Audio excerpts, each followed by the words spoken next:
Episode 1 of The Bear Season 5 picks back up with the day after Carmy told Sydney, Richie and Natalie that he will be stepping back from the business. We begin with Tina putting together a beautiful dish at home. Her husband comes outside and remarks that she didn't sleep again. She's worried about the bear and being unemployed again. She's even more worried about not being able to do what she loves with the people she loves. He tells her they will figure it out together. Outside, Chicago is hit by heavy downpour and flood warnings. Sydney arrives at a bear and sees a few cracks on the kitchen counter. Elsewhere, Richie looks at himself in the mirror and tells himself to put a smile on. He soon receives a call from Jessica, who says that their reservation app is down. Richie immediately heads out in his car and gets T-boned by another vehicle.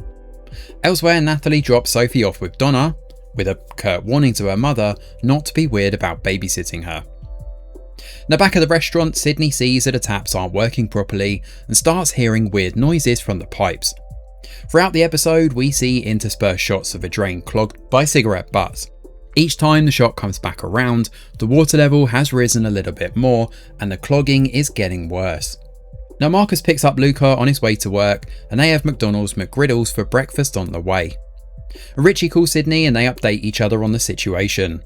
Carmy soon arrives as well and asks Sydney if they can hold off on telling the rest of the staff about their decision.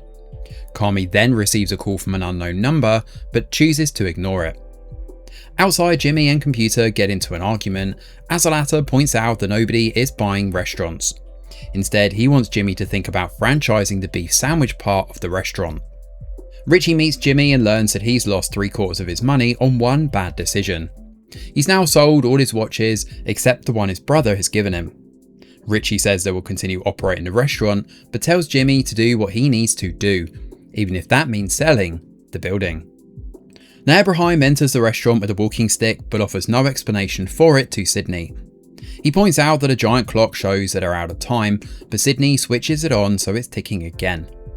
Natalie arrives as well and informs Sydney that some of their deliveries won't be happening. She also needs Sydney to cut down each dish by 15% to stretch out the cost and ingredients.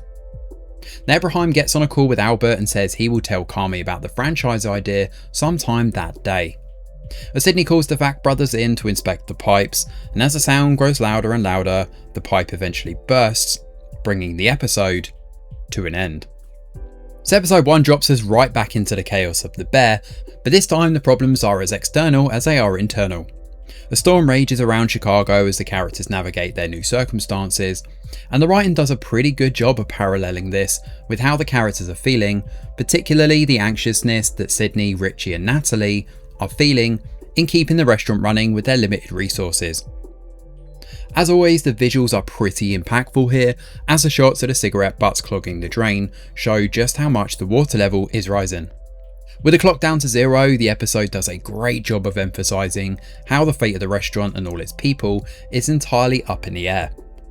The quick cuts between scenes hone in on that feeling of chaos too, while the story underlines how the overhanging uncertainty with a few key developments, like deliveries stopping, Lucas leaving, and Abraham seeming to have something up his sleeve, only reinforce this.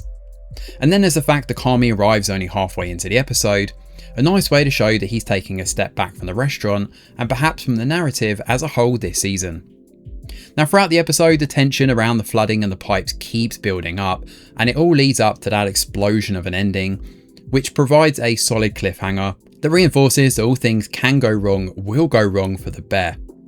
For the first episode of a final season, this is a compelling place to be. Overall, this is an engaging return to the series, a great 20-minute episode that will keep you hooked until the end.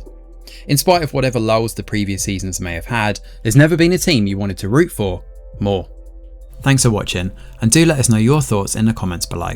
Smash a like or subscribe to the channel, your support is very much appreciated. I'm Greg Wheeler, and from all of us over here at The Review Geek, we'll see you on the next video.